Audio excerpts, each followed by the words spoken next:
আজকে আপনাদের সাথে একটা হাদিস নিয়ে আলোচনা করব। আশা করি আপনারা হাদিসটা শুনে যাবেন, আপনাদের সওয়াব হবে আর অবশ্যই উপকারে আসবে। আশা করি পুরো ভিডিওটা স্কিপ না করে দেখে যাবেন। আসসালামু আলাইকুম বন্ধুরা, আপনারা কেমন আছেন? আলহামদুলিল্লাহ, আমি ভালো আছি। তো চলেন চলে যাই মূল আলোচনায়। আমি আজকে যে হাদিসটা বলবো সেটা হচ্ছে, অনেকে শুনেছেন, আবার অনেকে বলবেন নতুন শুনেছেন। তো আসলে শুনে গেলে আপনাদের গুনাহ হবে না, সওয়াব হবে আমি মনে করি। তো এর ফাঁকে আমি রান্নার কিছু স্কিপ দেখাবো। তো আমি কি রান্না করছি সেটাও আপনারা দেখে নেন। এখানে পেঁয়াজ কলি রান্না করতেছি। তো সবগুলো উপকরণ তো আমি সাজিয়ে নিয়েছি, দেখবেন অবশ্যই অনেকে রান্না করেছেন আগেও। তো আমি একটু রান্না করলাম আজকে নতুন আলু দিয়ে পেঁয়াজ কলিগুলো রান্না করব। অনেকে পেঁয়াজ পাতা বলে থাকেন। তো আমার কাছে অনেক মজা লাগে এটা রান্না করলে। আপনারাও করে দেখতে পারেন, আর কিভাবে রান্না করছি সেটাও দেখে যান। তো শুনে যান সে হাদিসটা কি। যে ব্যক্তি দুনিয়াতে কোনো মুসলমানদের মুসিবত দূর করবে, আল্লাহ তাআলা কিয়ামতের দিন তাহার মুসিবত দূর করবেন। যে ব্যক্তি কোনো গরিব লোকের প্রতি অনুগ্রহ করবে, আল্লাহ তাআলা দুনিয়া ও আখিরাতে তাহার উপর অনুগ্রহ করবেন, দয়া করবেন। যে ব্যক্তি কোনো মুসলমানদের দোষ গোপন রাখবে, আল্লাহ তাআলা দুনিয়া ও আখিরাতে তাহার দোষ গোপন রাখবেন। আর যতক্ষণ পর্যন্ত বান্দা তার কোনো মুসলমান ভাইয়ের সাহায্য করবে, সাহায্য করতে থাকবে, আল্লাহ তাআলা তাহার সাহায্য করতেই থাকবেন।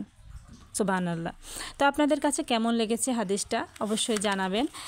আর আমি একটু এটাকে আলোচনা করি, যেটা হচ্ছে কোনো মুসলমানদের মুসিবত দূর করবে, তার কোনো বিপদে সে এগিয়ে আসবে, বিপদটা দূর করার জন্য সাহায্য করবে।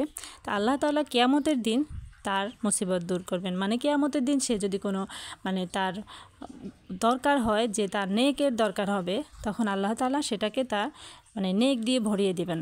যে ব্যক্তি কোনো গরিব লোকের অনুগ্রহ করবে, আমরা যখন অসহায় মানুষের প্রতি সাহায্য করি, তখন আল্লাহ কিন্তু আমাদের প্রতি অনুগ্রহ করবেন।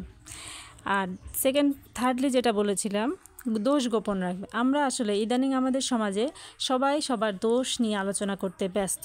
কার দোষ কোথায় বলা যায়, কার দোষ কোথায় ফাঁস করে দেওয়া যায়, সবার সামনে তুলে নিয়ে আনা যায়, এটা নিয়ে ব্যস্ত থাকি। আসলে আল্লাহ কি বলেছিলেন আমাদেরকে, যে মুসলমানদের যদি আমরা দোষটা গোপন রাখি, তাহলে আল্লাহ আমাদের দোষগুলো গোপন রাখবেন। আমাদের কি কোনো দোষ নেই? আছে, সবারই কোনো দোষ গুণ নিয়েই সবাই মানুষ। তো আমরা যদি আমাদের গুণাগুলো, আমাদের দোষগুলো, আমরা অন্য ভাইয়ের দোষগুলো গোপন রাখি, আমাদের যে গুণাগুলো আছে, আমাদের যে গোপন দোষগুলো আছে, সেগুলো কিন্তু আল্লাহ কিয়ামতের দিন গোপন রাখবেন, সেটা মানুষের সামনে আনবেন না।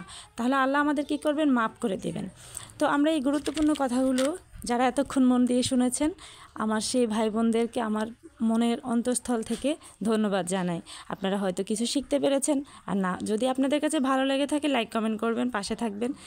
তো আজকে রান্না আমার প্রায় কমপ্লিট হয়ে গেছে। তো রান্নাটা দেখেন, এখানে আমার আলু সিদ্ধ হয়ে গিয়েছে।